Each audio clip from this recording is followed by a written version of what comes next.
mbokku téléspectateurs yu Canal Banlieue ñu ngi leen di nuyu fu ñu leen doon nuyoo tey nag del soit beneen numéro bi ñu dippee en route vers les élections waxoon nañ leen en route vers les élections émission bi nga xamante ne la dina dugg ci banlieue bi xool kàngam yi nga xamante ne ñoom ñoo posé wu candidature ngir mën a dimbali seen askan ba tax na tey nag dugaat nañ ci banlieue bi génnee beneen kàngam bi nga xamante ne ñu ngi koy wax Maguette Thiandoum fas yéene nekk candidat fii ci Pikine Nord du ñu sori dañuy jox sëñ Maguette mu nuyoo ak téléspectateur Canal Banlieue balaa ñu dugg ci waxtaan sëñ Maguette ñu ngi lay nuyu. di la ziar di rafet dalal bi ñu dalal. waaw merci Seydou di la gërëm toi aussi ci invitation bi di am mbégte di leen dalal. di nuyu sa téléspectateurs yi.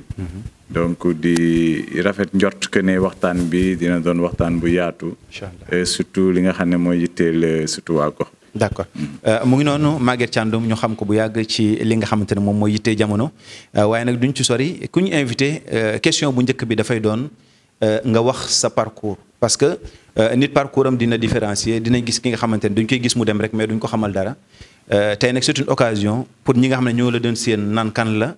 ñi nga xamante ne ñoo naan mu ngi nii mais xamuñu kan la ñi nga xamante ne dañ naan mu ngi nii xam nañ ko waaye xamu ci lan lay yëngu loolu lépp ñu xam ko maanaam parcours académique lay doon parcours professionnel wala parcours politique bu mu ci mën a doon rek nit ñi gën a xam kan mooy Maguette Thiandoum boobu élection jotee ñu mën ko tàllal ne kii lañ wóoru pour mën ko jox seen xob. waaw merci ci sama présentation xam naa ne damay tàmbale rek je suis un habitant de Pikine et surtout de Pikine Nord je suis né à Pikine j'ai grandi à Pikine. et Pikine daanaka laa jàngee école fii muy tali bu bees école 10 laa jàngee.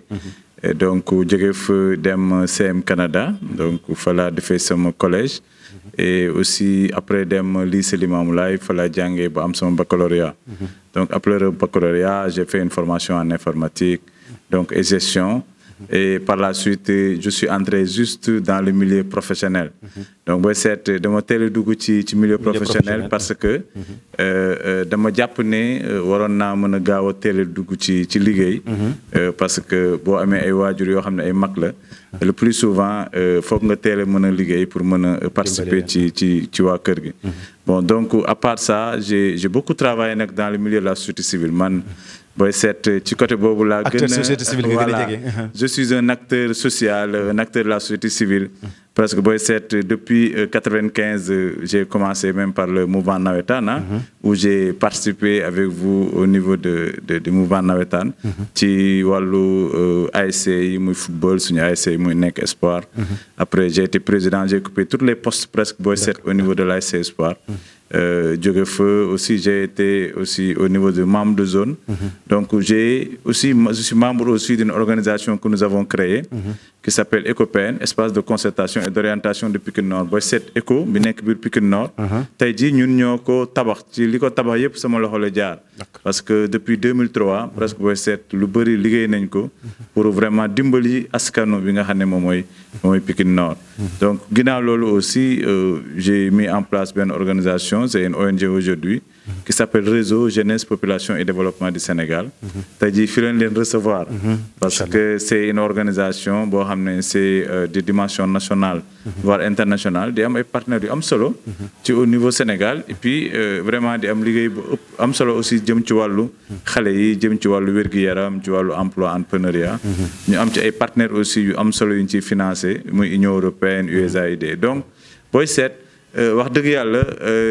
ñun lépp li ñuy def yëpp dafa jëm ci wàllu askan bi jëm ci wàllu xale yi jëm ci dimbali leen ci wàllu développement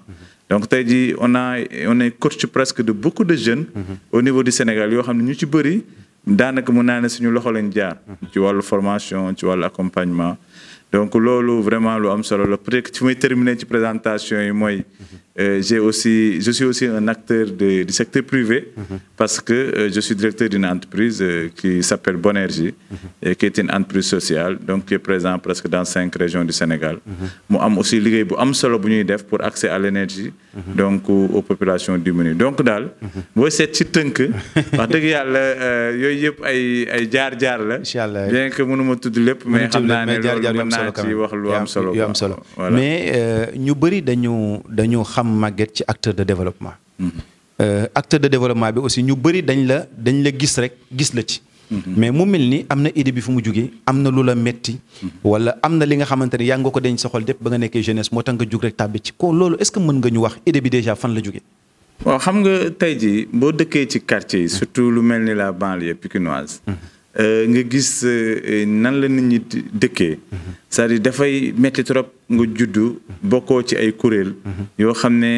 day fexe ba dimbali gox bi wala dimbali askan bi parce que ñun suñu première organisation bi ñu mettre en place dafa tuddoon GIE Bokk Xalaat man ak samay xarit ñoo ko tegandoo woon te suñu idée moo doon fexe ba dimbali suñu askan ba jàppale leen ba au moins jafe-jafe yu bëri ñu teggi ko donc booy seet donc fa lañ commencé am xalaatu dynamique de groupe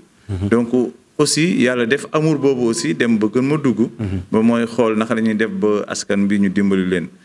jàppale leen ci seen wàllu dëkkin seen wàllu nekkin moo tax même volontariat du service civique national sax def naa donc vraiment booy seet affaire bi amour la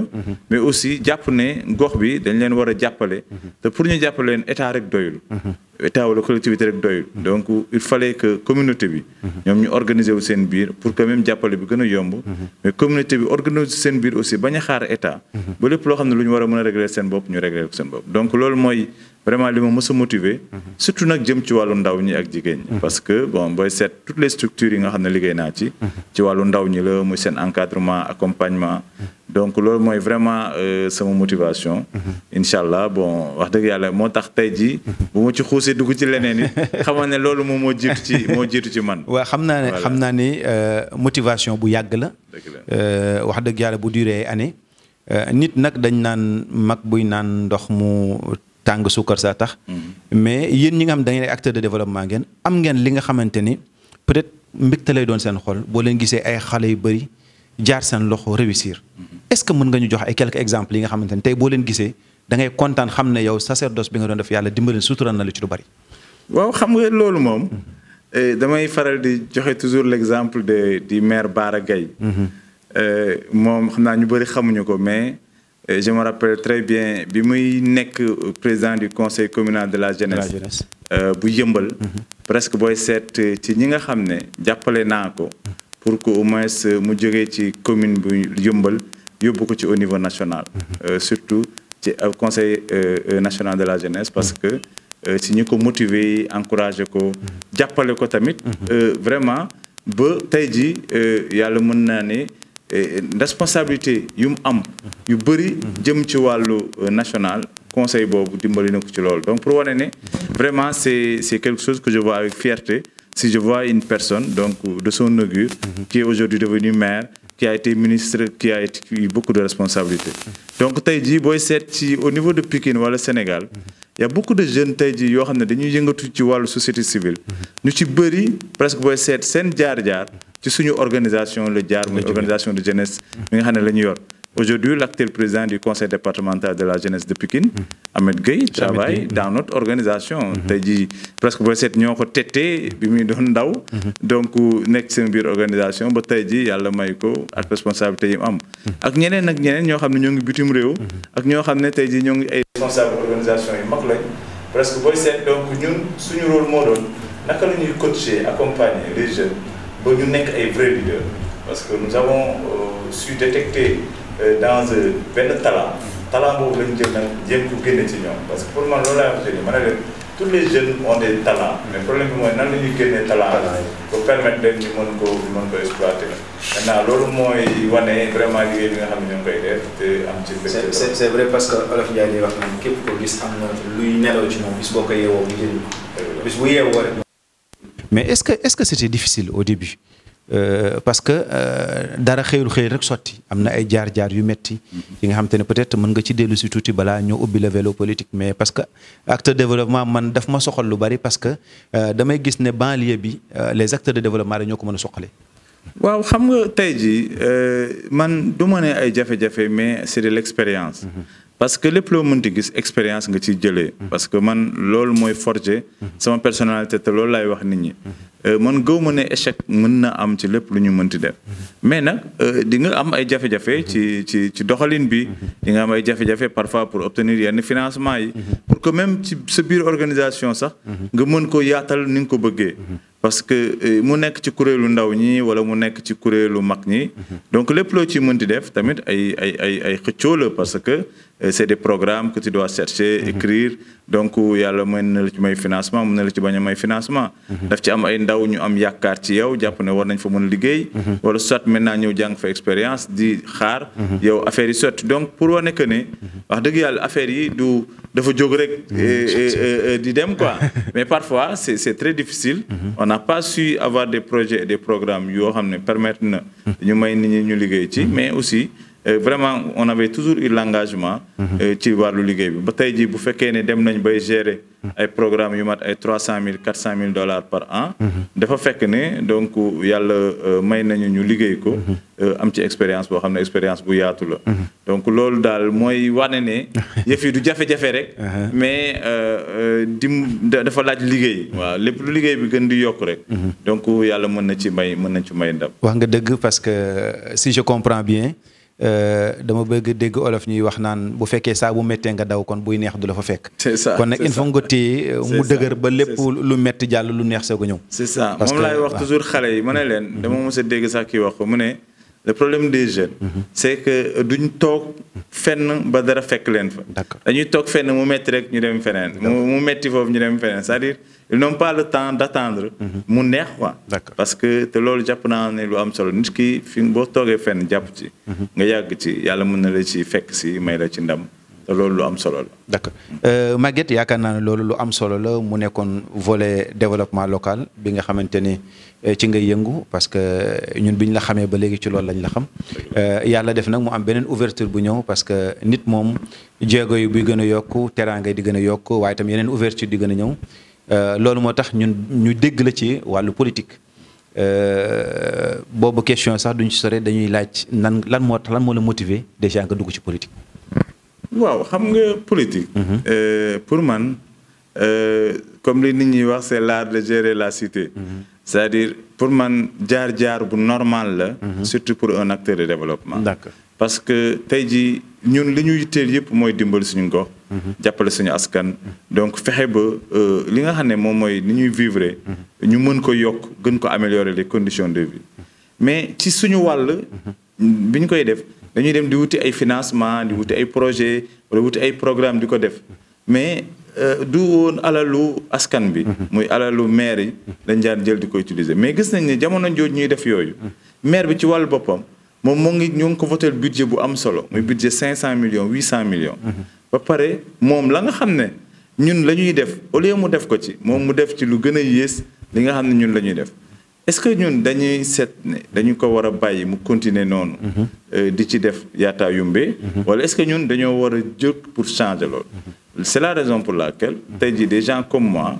dañ jàpp ne ñi nga xam ne ñoo nekk ci langue politique bi. c'est-à-dire il faut que ñu changer. C'est une manière de faire. Pour que nous puissions changer, il faut que des gens comme nous, qui avons une expérience donc dans le développement, nous oser dem dugg ci langue politique bi pour dire influencer et changer li nga xam ne moo fa nekk. Donc suñu objectif, ce n'est pas pour faire de la politique, c'est vraiment pour influencer, changer la manière de faire des choses li nga xam ne moo xew ci biir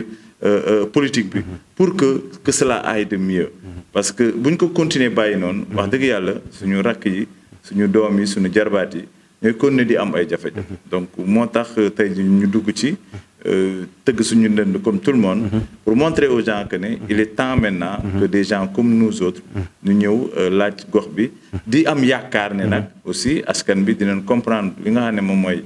li ñu teg pour que jàppale ñu ci ba au moins changement bi mu am. c'est le mouvement Yamale moom ngeen duggee ci politique est-ce que mën nga ma ñan ñoo la njëkk ko accompagner ci mouvement boobu. waaw xam nga mouvement Yamale c'est un mouvement national. donc ñun bi ñu koy tëgg dañu jàpp ne. ñun dañu war a dem ci vraiment lu national. ñun déjà toute l'histoire presque booy seet a démarré ci avant les élections de 2019. parce que dañu amoon benn perspective moo doon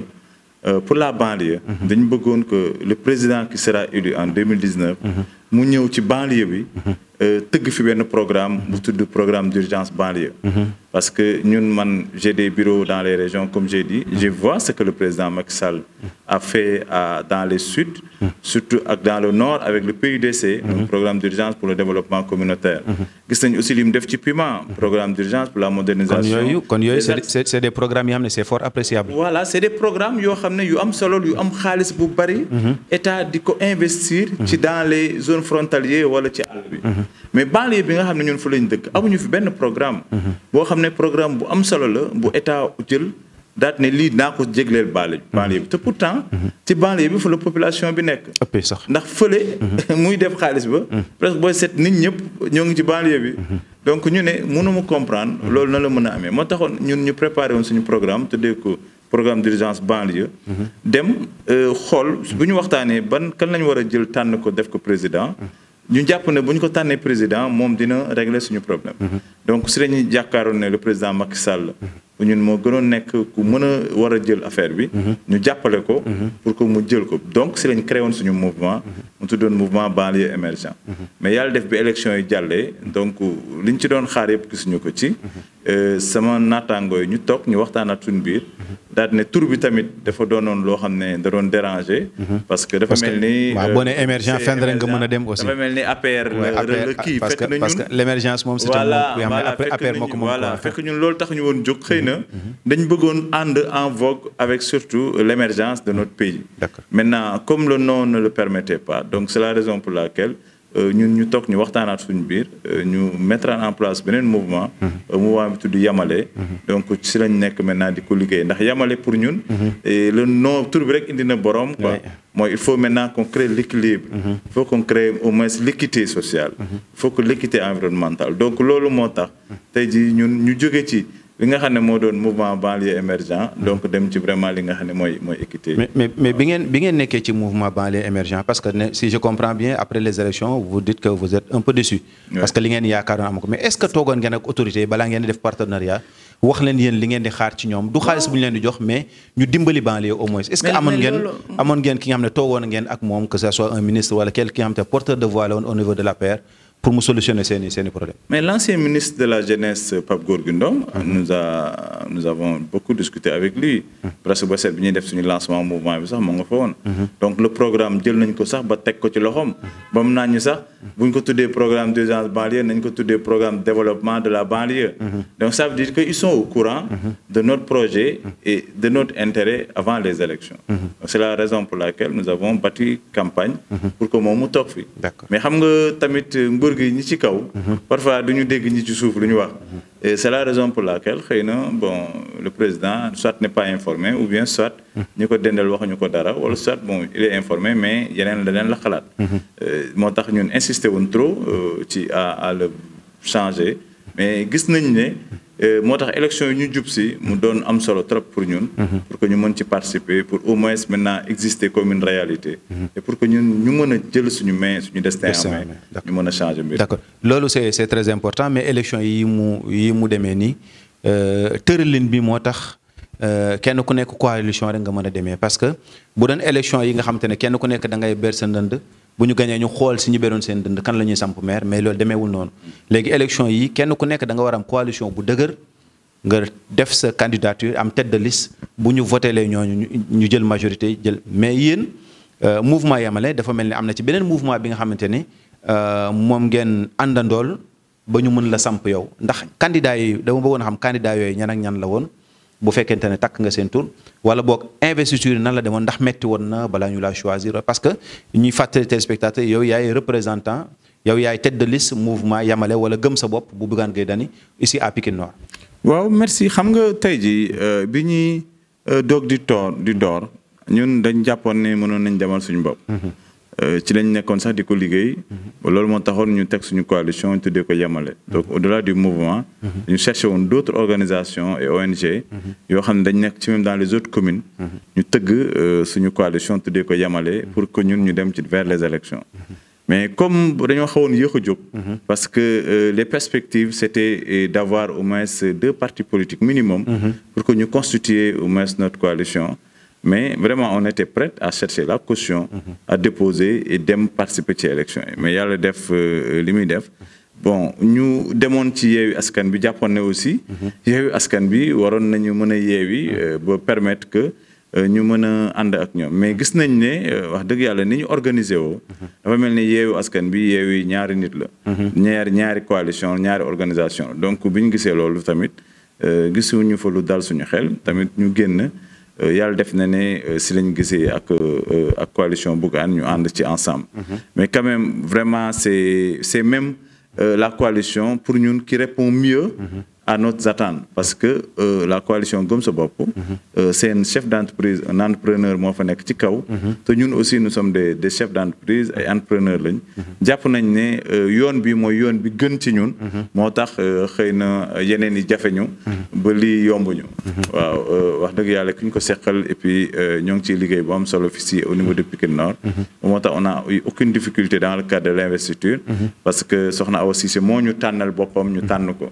parce que il avait la possibilité mu am plusieurs choix mais moom elle a préféré travailler avec ñun la coalition Yemale moo tax kii bi passé samedi bi passé lañ def suñu investiture macha allah investiture bu am solo au niveau de Pikine Nord ba nit ñëpp xam ne tey jii la coalition Gëm Sa Bopp est une réalité donc au niveau de Pikine Nord pour les élections investiture yooyu est-ce que Bougane ñëwoon na wala Bougane vous a non woo na leen wax na leen mu ngi seen ginnaaw parce que liñ naan ay nit bu ñuy ànd dañuy lëngoo di yëgoo parce que deux chefs d'entreprise comme ni nga ko waxee kenn ku nekk xam na li sa morom di daj kon bu fekkee yow lañ choisir ici à Pikine Nord yaakaar naa am na ay galgal yu mu la mën a jox parce que moom aussi ñu ngi koy dóor ay galgal ci kaw xam naa ne comme ñi Olof Njaay day wax ñi muus ren mooy ñi naxoon daaw xam naa ne moom aussi am na lu mu leen wax ngeen di ko mooy toog yu demee noonu waaw xam nga Bougane moom bon yàlla def na ne nitu communication la quand même vraiment tout au début toog nañ ñun ñaar ñu waxtaan parce que il y avait des sondages qui avaient fait sortir mon nom au niveau de Pikine Nord donc ça lui avait intéressé moo taxoon mu approché ma ñu waxtaan ci ban cadre la ñu war a mën a liggéeyee donc loolu moo waral tey ji yëf yi yomb parce que quand même il avait pu voir mon profil il avait pu voir aussi mes compétences ak le travail qu'on était en train de faire sur le terrain moo taxoon mu jàpp ne ñun waroon nañu mën a ànd dem ci élection yi donc pour dire ñoo ngi déggante on est connecté et lépp loo xam ne comme période bi dañ nekk ci période investiture yi ak surtout période defar liste yi mais xanaa buñ ci paree moom dinañ gën a yaatal waxtaan bi mais quand même c'est au niveau départemental l'ancien maire Daour Ndiaye moom moo fi nekk te moom wax dëgg yàlla moo ngi xelal di ñu jox ay mbir donc ça veut dire que tey jii rafet nañ njort que ne moom vraiment waxtaan bi ñu nekk di ko def moo ñu ciy dimbali li mu ci mën pour qu'au moins les élections locales yi di ñëw Gëm Sa Bopp gagné ko au niveau de Pikine. D'accord mu ngi noonu Gëm Sa Bopp gagné au niveau de Pikine Nord am ngeen benn challenger wala benn mbër mi nga xam te ne mu ngi taxaw di leen xaar yaa ma ko gën a xam am na yeneen mbër yi nga xam ne ñu ngi taxaw ci wet gi mais est-ce que ici à Pikine Nord devancer Amadou Diarra est-ce que dina yomb parce que xam nga ku nekk maire à deux reprises bëgg a def troisième fois. ba pare léegi nga am appareil d'état sa ginnaaw est-ce que dina yomb. waaw xam nga ñun. ñu ci bëri si ñun Amadou Diarra lañ doon ñaan mu toogaat fi. parce que moom il a un bilan à défendre. xam nga tey jii ku am un bilan à défendre. c'est-à-dire moom moo gën a neex a combattre koo xam ne day doog a ñëw pour jéem a wut bilan. moom comme son bilan. vraiment n'est pas satisfaisant. C'est même médiocre. moo tax gëm nañ ne wax dëgg yàlla am ko. si lay gën a yombee ci ñun ñi nga xam ne surtout ñooy nekk di jéem a wut postam mais li ci am tamit ba am ci mooy tey jii Pikine Nord est vraiment très divisé parce que il y a plusieurs coalitions yoo xam ne ñoo ngi fi nekk il y a la coalition Yewwi Askan bi coalition Réewu Ngor donc il y a une coalition bu Gëm Sa Bopp qui est là Wallu Askan bi donc booy seet il y a 4 ou 5 et même les alliés même de Benno donc dañuy dem donc ça veut dire que il y a presque 5 à 6 coalitions yu fortes yoo xam ne ñoo ngi fi di dem mais je pense que lu ci bëri aussi day wàññi doole bu APR donc ça veut dire que force yi dinañ dem ba balancer wu te ñun loolu lañ bëggoon loolu lañ soxla moo tax actuellement bon nous sommes satisfaisants que ci yëf yi ni mu demee. à coup sûr nag du yomb ci kenn. du yomb ci Jara du yomb ci ñun du yomb ci keneen ku mu mën demee. mais on essaiera de voir moom la lañ ci mën def. ba du fi toogaat parce que ñun li ñuy ëppal solo mooy. wax dëgg yàlla. moom doyal nañ ci moom quoi. waaw moom comme li may wax keroog na mos nañ ko xam na lu mu saf. vraiment ñun on veut savoir autre chose quoi. on veut goûter à autre chose. mais Jara moom vraiment doyal nañ ci moom quoi. parce que li tax ma insister sur le nom Jara mooy moom on dirait qu'il est neuf maintenant parce que nekkoon na maire au temps de PDS nekkaat ko maintenant il a rejoint le parti APR. ba pare Macky Sall confirmé ko ba pare comment dirais-je maanaam dëggal ko ne ko yaay sama mbër foofu à Pikine Nord dégg naa sax si woyu bay bi ko Macky recevoir dafa ne ko man leneen lay wax waaye Pikine Nord mu ngi sa poche waaw loolu ban gëm boppam boobu mu def est-ce que yéen aussi du leen xaw a wàññi tuuti parce que Jara moom ku ko xam ku ne xam ne c'est un fin politicien d'accord mbër dëgg koy song waaye tey mbër dëgg moo koy daan. c'est pas pour le défendre mais je l'ai connu xam gis naa intervention yàgg naa ko suivre ba mu nekkee maire bu njëkk ba mu nekkee deuxième fois maire ba léegi nii maa ngi suivre ses interventions mais pion bi mu teg rek politiquement la ko teg. waaw mais xam nga Jara 2009 bi mu fiy jëlee man si ñu ko jëlee laa fi bopp. parce que dañ gis ne vraiment dañ jàppoon ne waroon na mën def lu gën li mu fi def. def ko man je fais partie des gens qui l'avaient combattu en 2009. mettre en place un programme na fi jóg man ak ñoom Mapenda Faye donc programme boobu moo ko fi jëlee 2014 ñun dañoo toogaan suñu loxo ñu bëri parce que bon jàppoon nañ ne yëf yi waroon na gën a mën a yomb ko noonu yàlla def mu ñëwaat mais 2021 bi ou 2022 xaw ma lan mais pour man dina fi jógewaat ñu tegaat fi keneen parce que loolu moom loolu ñëpp ko décider c'est-à-dire aujourd'hui tout le monde dit sauf tout sauf Jara parce que à la limite c'est quelque chose boo xam ne c'est quand même impensable que même force bu mu mënti am moi je pense que c'est-à-dire APR fal ko keneen fal ko les gens feront tout pour que Jara du fi toogaat loolu moom quand même je pense que c'est clair parce que jàpp nañ ne liggéey bi fi lu tax mu war fi toogaat te population bi aussi gëw ma ne dinañ ko voteel ñi nga xam ne moom la faral ànd ak ñoom dinañ ko voteel muy quelques militants yi mu am mais je pense que c'est pas ça qui va gagner les élections inchallah parce que les gens sont éveillés moo tax mbër mi koy daan mbër mi jóg na nag waaw mbër mi moom mbër mu taxaw temm koy daan moom voilà mbër mi koy daan jóg na waaw te ñun taxaw nañ tem pour daan ko inchallah donc élection yi di ñëw moom xam naa ne pënd dina wureeku quoi fii ci biir Pikine Nord. d'accord mu nekkoon Maguette Thiandoum yaakaar naa ne heure bi ñuy demee publicité jot na incha allah après publicité bi dinañ dellu si waat ci li nga xamante ne mooy yu bëri ñoo waxtaanee ci deuxième partie bi caution bi dinañ ko tudd les frustrations au sein de l'APR dinañ ko tudd parce que moom biir APR Pikine Nord mu ngi gis ni muy déroulé waaye aussi yeneen question yi nga xamante ne mooy le bilan de Jara ak yooyu yëpp dinañ ko tudd ak ba avant de terminer ci li nga xamante ne moom la nar a indi nag sur des propositions ak réalisations yi nga xamante ne moom la ñooy jot a def incha allah léegi lay doon bu demee publicité ba ñëw.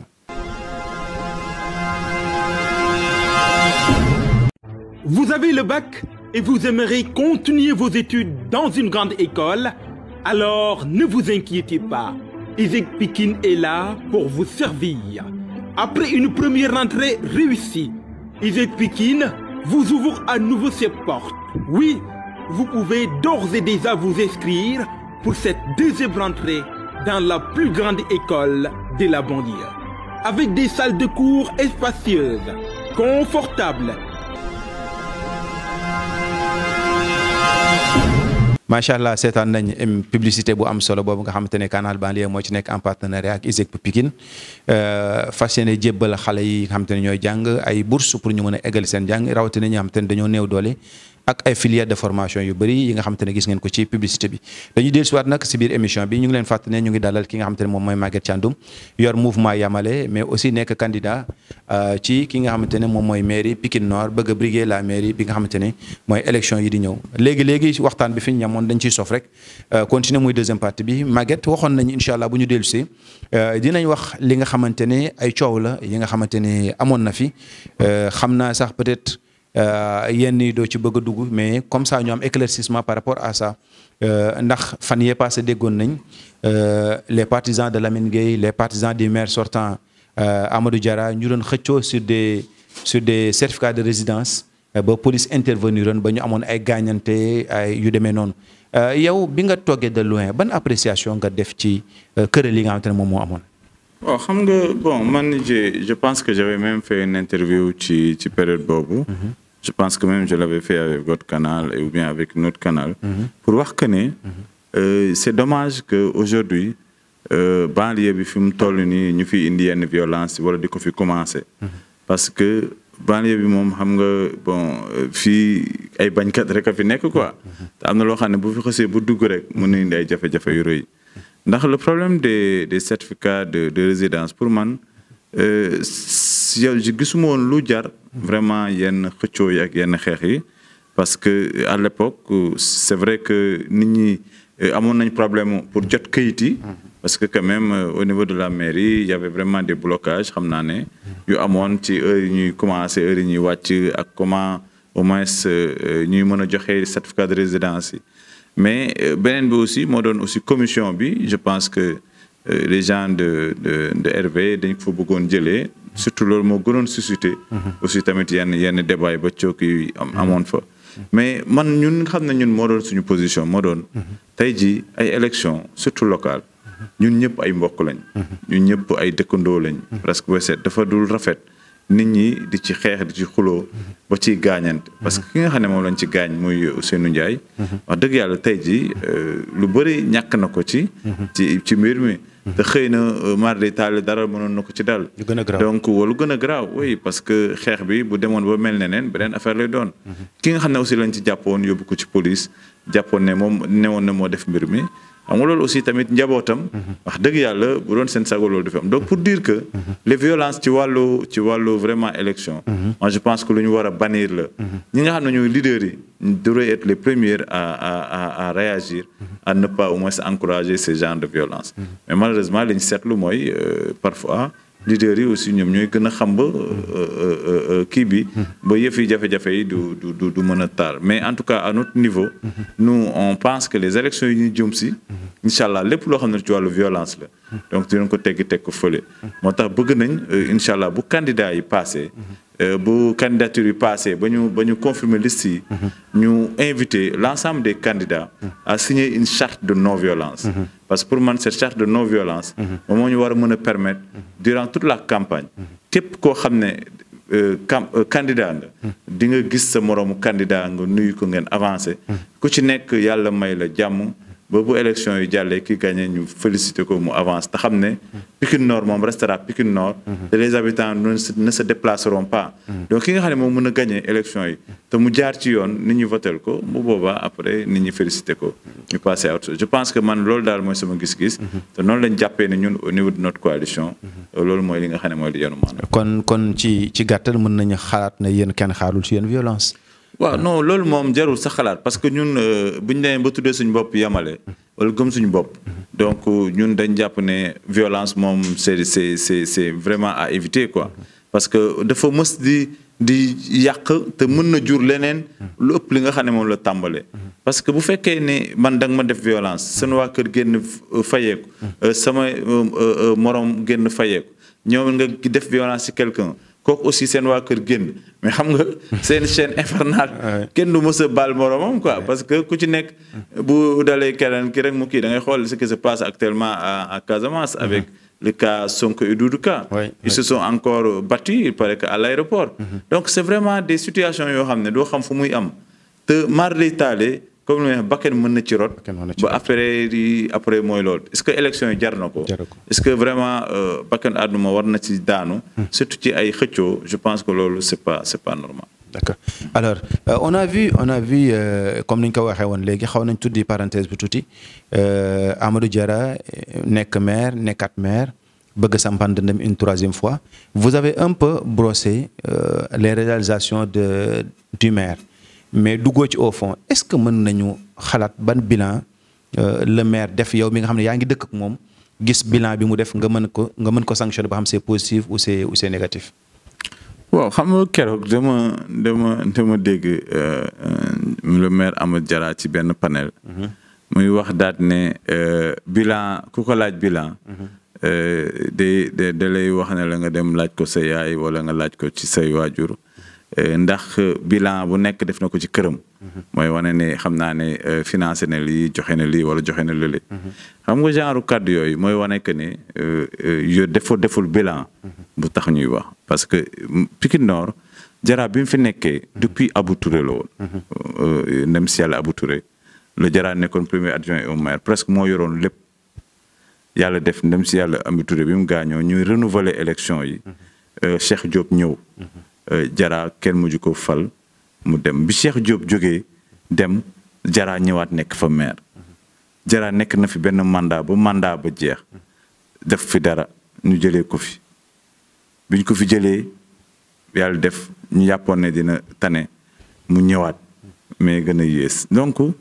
vraiment ci biir en terme de bilan li ñuy wax mooy ñoo ngi waaj a tabax école fii wala def nañ grand place Loulou Diop wala yëkkati nañ benn brique fële wala def nañ dotation de nangam may nañ ay bourses c'est-à-dire si tu compares son bilan avec vraiment les autres maires ce qu'ils ont pu réaliser comme un maire comme aujourd'hui Bara Gaye parce que dégg naa ko léegi prétexte bi mu jël mooy non comme léegi nekk nañ ci nguur gi wax dëgg yàlla léegi ñoo nguur gi ñoo ànd yëf yi dina gën a yomb ci moom. mais loolu nga wax dama koy dégg dans ces interventions. mu mel ni ay nit ñi ànd ak moom boo dégloo li ñu wax bu baax même buñ ko waxul ci kàddu li ngay dégg ci suuf mooy. dafa mel ni nguur gi daf ñoo xojoon bàyyi woon ñu yoon leen liggéey. léegi nag comme ànd nañoo nguur gi étau bi dinañ ko desserrer ñun boo la ñu falee dinañ liggéey li ñu bëggoon liggéey. waaw mais est-ce que loolu kàddu googu mën na ko dégg. loolu mooy waxu naxaate xam nga waxu naxaate c'est-à-dire nit ñi dofuñu. Quand tu as un budget de 800 millions et que tu dis tu as un budget de 800 millions, mais li ngay réaliser ci 800 millions yi lay nekk. c'est-à-dire mais boo jëlee sa budget 800 millions nga jël 300 nga def recouvrement de 450 millions nga jël 300 millions yëpp nga fay ko salaire. mais nga jël leneen li doo ci réaliser dara en fait. donc ça veut dire que c'est une question de gestion de management. problème boobu la am mais le maire Bara Gaye mais ci opposition la ne. mais c'est une opposition très farouche. et pourtant il est en train de faire une réalisation ab ngandu maam centre commercial la inauguré il y a pas quelques jours. donc waa xam nga tey jii. mais ñemewul wax ne moom nekkul ci opposition. mais mënul ne benn maire bu nekkul ci opposition réalisé wul dara. donc pour man loolu wax ju yàqu la quoi. problème bi kay mooy dafa amul vision. boo xam ne vision wu développer surtout sa commune. wala dafa jàppul ne parce que aussi un maire doit être entouré par une équipe quand même qui a les compétences et les capacités de l'aider à soulever des fonds mais aussi à gérer ces fonds. mais malheureusement li ñu gis mooy wax dëgg yàlla monsieur le maire Amadou Diarra moom n'est pas intéressé pour le développement de la commune. waaw intéressé wu na développement nag ñu ko wër. waaw loolu moom moo ngi ciy jéem li mu mën. mais peut-être que mais commune bi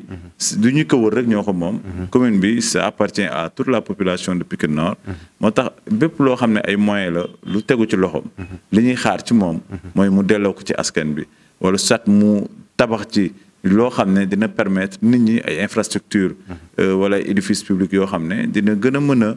jëmmal surtout doxalinu Pikine Nord bi mais aussi dina gën a mën a aaral li nga xam ne mooy Pikine Nord mais wax dëgg yàlla loolu gisuñu ko ci moom. defu ko doxu ko doxewu ci te nekku ci. donc loolu moo tax ñu jàpp ne bilan moom vraiment bu ñu ko doon noté. man comme je dis c'est vraiment médiocre quoi. waaw donc mënul weesu 3 wala 4 donc loolu moom c'est clair. waaw loolu moom parce que bu ñu comparer parce que nu ñu bëri dañ naan les domaines de compétence mais dañ ko war a satisfaire les 9 domaines man damay xool je suis un observateur même bu ma farul fenn damay gis ne am na maire yi nga xamante ne sorowuñ lool si je prends l'exemple de Bara Gaye si je prends l'exemple de Issakha Diop fii Pikine Est damay gis ne ñoom au moins dañuy def ci non seulement dinañ def ci social mais dañuy tabax ay centre de santé équipé ut ay ambulance ut ay yi nga xamante ne day jàppandal pour gox bi même bu fekkee dinañ dimbali seen nit man gis naa teg naa ay réalisations yi nga xamante ne nit ñi dem nañ filmer ko indil ma ko ma xam ne lii ci commune bi la jëm lii ci nit ñi dëkk ci commune bi la jëm parce que ku jënd ak ambulance jënd corbillard comme Mansour Sow moom mouvement leur comme yow nekk yëmbal man woo na ma ne ma ambulance bi dama ko bëgg a jébbal commune bi te du maire waat na ma une deuxième fois ne ma corbillard bi dama ko bëgg a jébbal commune bi te du maire waaw mais loolu laay wax moo tax ma ne tey jii c'est-à-dire le maire Amadou Diarra moom moo gën a tay ne c'est-à-dire def fi dara xam na ko mais comme day politicien la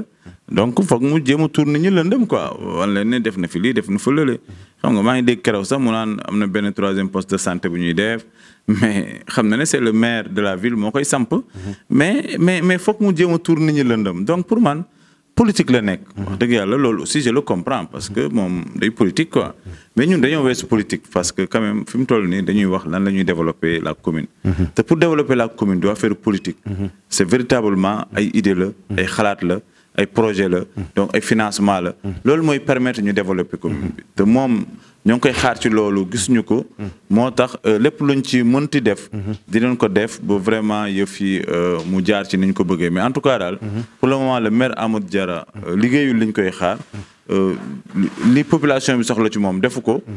li ñuy xaar ci moom mooy bu mënul teggi ndomboy tànkam mais wax dëgg yàlla élection yi moom bon war na mën a toog këram comme dafa nee na bilaam baax na bàyyi ñu campagne ba xool ndax moom dina gagné war wala du gagné. ok man bokk na ci Maguette ku nga xam te ne invité naa la aussi dinaa la laaj non seulement say réalisations yi nga def ci domaine bi ngay liggéey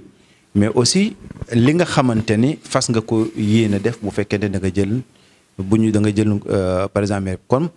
balaa ñoo ñëw ci li nga xamante ne mooy boo jëlee est-ce que yow mën nga ñamal nit ñi say tuuti réalisation comme niñ ko waxee woon sànq parce que étape boobu la ñu toll ba nit ñi ñemee leen wax dëgg yàlla ki nga dénkul mairie mu def lii ci population mu aider nii de personnes orienté nii vraiment boo ko dénkee dina war a gën a mën a jàppale. waaw xam nga moom laay wax ma ne la tey jii au niveau de Pikine bon donc vraiment man am naa fi ay ndomboy tànk yu bari ci wàllu responsabilité surtout ci jëm ci wàllu Pikine Nord ECOPEN tey jii mu nekk espace de concertation et d'orientation de Pikine Nord siège bi bu ñu ko tabaxee presque booy seet lu ci bëri suñu loxo la jaar man mi nga xam ne maay responsable financier bu ECOPEN teewoon programme yi depuis 2003 ba presque 2013 ñu ñoo fa nekkoon 2015 di ko liggéey ginnaaw ECOPEN aussi donc am nañ fi beaucoup de comme nee naa la bâtiment bi ñu nekk nii c'est vraiment un travail que nous sommes en train de faire ak sa benn organisation boo xam ne dañ fi mettre en place benn incubateur xëcc ko fi te pourtant Dakar la waroon ne mais pour que la population de Pikine Nord muy les jeunes ñi nga xam ne mooy enfants yi fi nekk wala xale yi ñu ñëw ñu jàppale leen ci ba lépp loo xam ne mën nañ ko am ci opportunité d'emploi ñu am ko am nañ benn centre boo xam ne def nañ ko ci biir ECOPEN moo tudd centre Yaakaar te xale boobu centre bi dafa jëm ci wàllu taalibe yi naka la ñuy def ba accompagner les enfants génn leen ci jafe-jafe yi nga xam dugal leen ci ay yeneen jafe-jafe ginnaaw loolu aussi tamit ñoo ngi liggéey ci lu jëm ci wàllu environnement pour accompagner toute la commune et la ville surtout naka la ñuy def ba am accès à l'énergie solaire parce que gis naa ne loolu aussi dafa doon loo xam ne lu xaw a tega tembe la mais am na ñu ci liggéey déjà actuellement donc doon loo xam ne lu ñu war a fësal la mais ci fi ñu toll ñun comme yoruñu nguur c'est-à-dire mënuñu nekk di wax suñuy réalisation mais li ñu mën mooy wax ñun lan mooy suñu jaar-jaar wax lan mooy suñuy compétence wax lan xam yaakaar ne lii mën nañ ko def pour bu ëllëgee bu ñu yoree commune bi lépp lu ñu fa mën a def mu leer mais en tout cas tey jii mais ñun on a beaucoup contribué à la formation de beaucoup de jeunes ici au niveau de Pikine Nord tey jii sama loxo ci kaw comme li ma doon wax keroog bu xale yi yëpp new ñi ma jàppale wala ñi nga xam ne jaar nañ ci man taxawoon yëkkat seen loxo donc bu ñu taxawoon ci biir stade bi boo deful ndànk donc danañ fa xaw a takku bari fa ndax liggéey nañ pour ñu ne on a investi sur la personne parce que dañ ne loolu dafa am solo aussi tamit nit ki boo ko bëggee dimbali surtout du ñëw jox ko xaalis jox ko alal mais da nga koy préparer former ko donc def ci boppam ak ci loo xam ne ak dignité bu ëllëgee kooku mu mën a demal boppam ba du soxlaal kenn dara ñun loolu la ñuy def on investit sur la jeunesse on investit sur les jeunes pour que ñoom yàlla may leen ñu mën a demal seen bopp donc je pense que loolu lu am solo la ci suñu réalisation ci loo xam ne aussi lu ñuy def la mais aussi au niveau national je suis directeur d'une entreprise qui recrute presque 50 personnes j'ai presque plus de 70 employés qui travaillent pour moi pour mon organisation de jeunesse presque 19 à 20 personnes et pour aussi son entreprise presque à hauteur de 40 personnes donc loolu yëpp c'est des employés que nous avons créés te pourtant nous sommes un privé. Donc war a mën a maire bi nga xam ne ay 123 employés la créé moom mu yor budget boobu. Donc ça veut dire que man mi bu ma créé 70 donc ça veut dire que déjà. def nga moitié def naa moitié wala lu ko ëpp sax. ci moom ci li nga xam ne créé te budget état la yor. loolu jógewul ci poosam donc vraiment tout ça c'est des réalisations que nous avons pu faire. ak yeneen yoo xam ne xëy na mënuñu fi nekk di ko lim. mais en tout cas gëm nañ ne loolu tey jii war na mën tax. ñu taxaw ñu laaj baatu askan. d'accord da nga wax ci biir wax nga ne yéen yoru leen nguur loolu dafa am lim ma jox comme idée mooy la caution c'est 15 millions. te waxtaan na ak nit mu ne ko dafa mel ni caution bi dañ ko taillé pour les maires sortants. parce que ñoom ñoo yor budget bi nga xamante ne 700 millions 800 millions pour mën a génnee caution. mais caution boobu 15 millions. du 15 francs du 150 000. nan ngeen xalaat ne noonu ngeen koy négocier pour mën ko teg sur la table. waaw xam nga yàlla def na ne peut-être que ñun moom. waajaloon nañ suñu bopp au niveau de la coalition Yamale. et pour même déposer la caution. surtout des 15 millions même aller jusqu'à même les 30 millions. parce que comme ni ma wax élection yi à un moment ça nous a intéressé. te jàppoon nañ ne caution denc xaalis la. bu ñu yàlla mayee ndam suñu xaalis dañu koy delloo. donc pour man moo tax du investissement boo xam ne investissement à perte la parce que gëmoon nañ ne fépp fu ñu mënti jël xaalis ba def ko ci caution bi donc bu élection yi jàllee suñu xaalis mën nañ ko récupérer donc moo tax amuñu ci woon doute que ne mën nañ mobiliser autant d'argent parce que quand même ku bëgg a dem jëli ji maire moi je pense que am na ay yoo xam ne bien que jafe na mais waruñu poser problème bu fekkee ne ñun waxtaan nañ suñu biir parce que aussi ñun on était prêt ñi nga xam ne ñoo bokk ci biir coalition bi lëkkaloo ci ak ñeneen même bu dee dañ koy cotiser sax ñu cotiser ko pour dem ci li nga xam ne mooy élection yi te loolu vraiment moo tax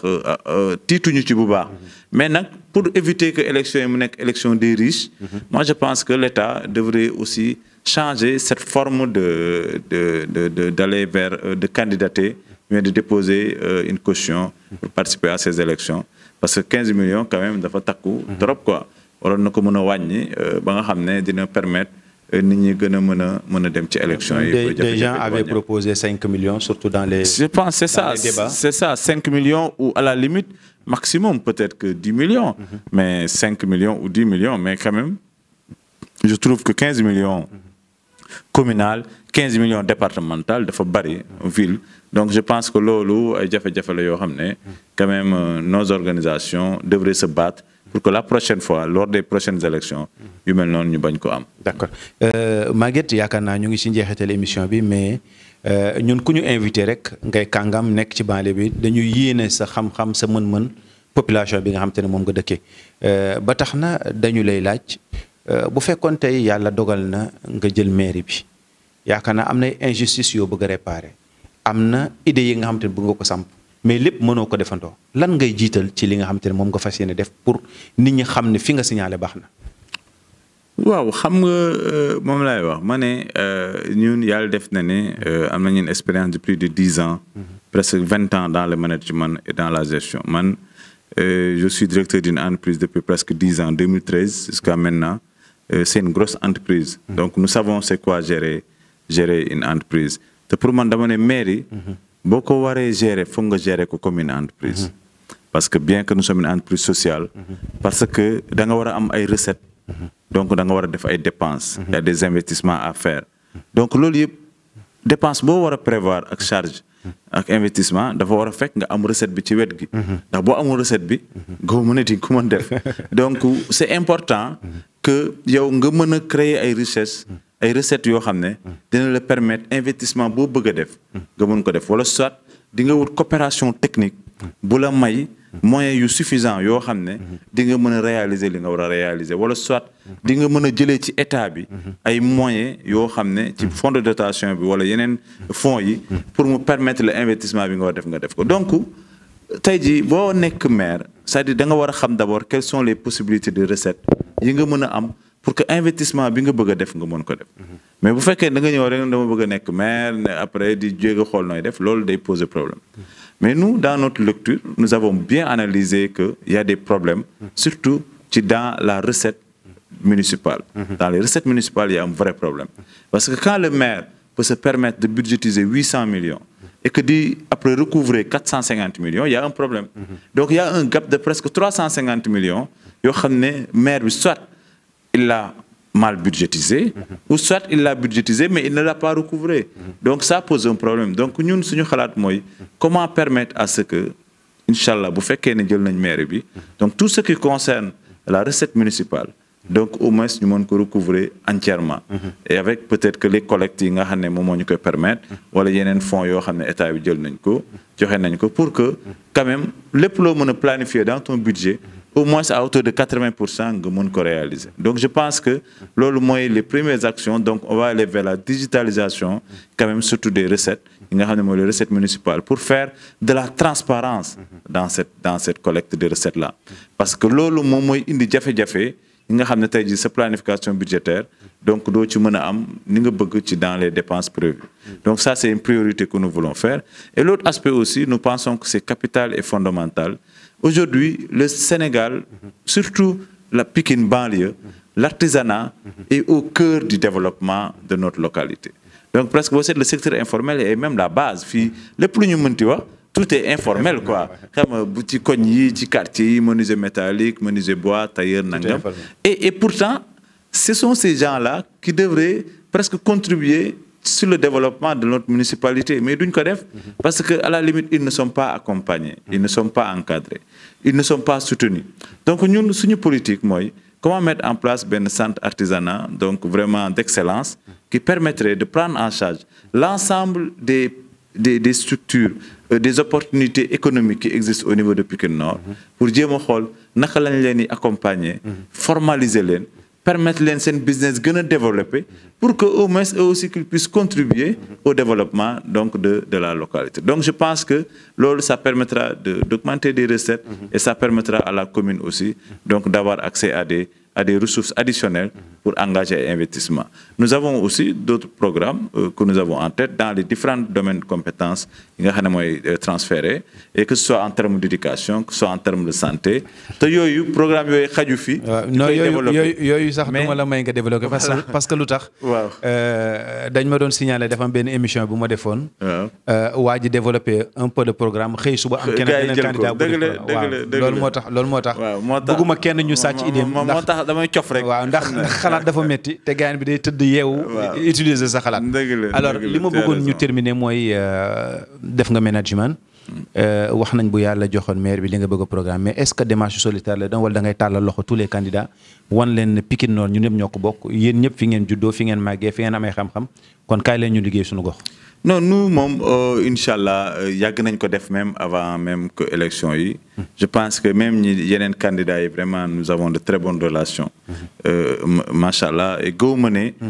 après, nous avons fait pour mener le colo, mener ligue. Si nous fait ligue, nous avons dam. Inch'Allah. Donc, je pense que compétence, nous avons mon nek, Tibir Pikine Nord. Fait fou compétence nek ñu diyen ko jëli ji indi ko donc on ne sera pas entouré par des ignorants des gens yo xamné xamuñu dara mais on sera entouré par des excellents des gens qui sont meilleurs que nous dans tous les domaines yi nga xamné maire bi soxla nako parce que pour man japp na né ñom ñoo wara mëna doxal commune bi ñun on est que là pour guider et accompagner et bien manager la gestion de tout ça donc vraiment rôle de coordination la ñuy def parce que loolu la ñuy def ci li ñuy liggéey loolu la ñuy def en tant que directeur mais c'est les autres pour nous qui devront faire le travail nous avons la capacité et la possibilité de les manager te inchallah ci loolu la ñuy xalaat moo tax ñun dina leen tàllal loxo dinañ xool naka la ñu mën a àndee liggéey pour que au moins le développement de la banlieue puisse être une réalité parce que ñun dañ bëgg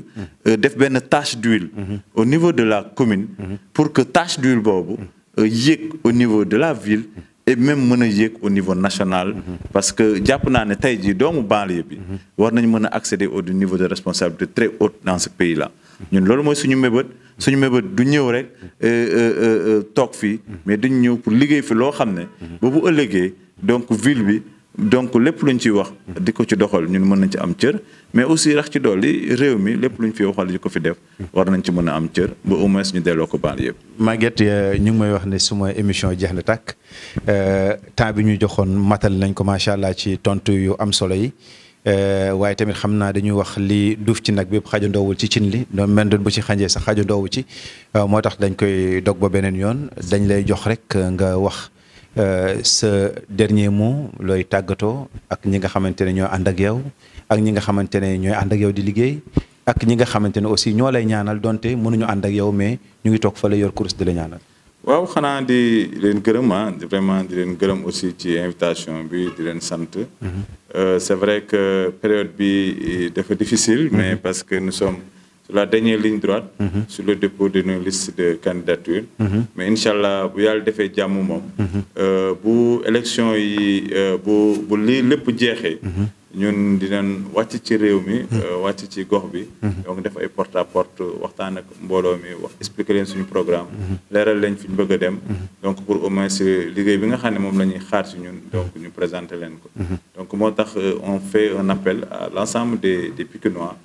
des Nord Pikinois ñi nga xam ne ay xale lañ wala ay jeunes lañ. wala ay femmes lañ ak tous les électeurs. pour que ñu ñëw jege suñu ñëw ci suñu bureau yi nga xam ne moo nekk fii. ci rond point Dominique. pour ñu xool nan la ñu mën a lëkkaloo ba ànd liggéey. et vraiment di leen gërëm aussi di leen gërëm di leen remercier. et vraiment ci seen présence di am yaakaar ne incha allah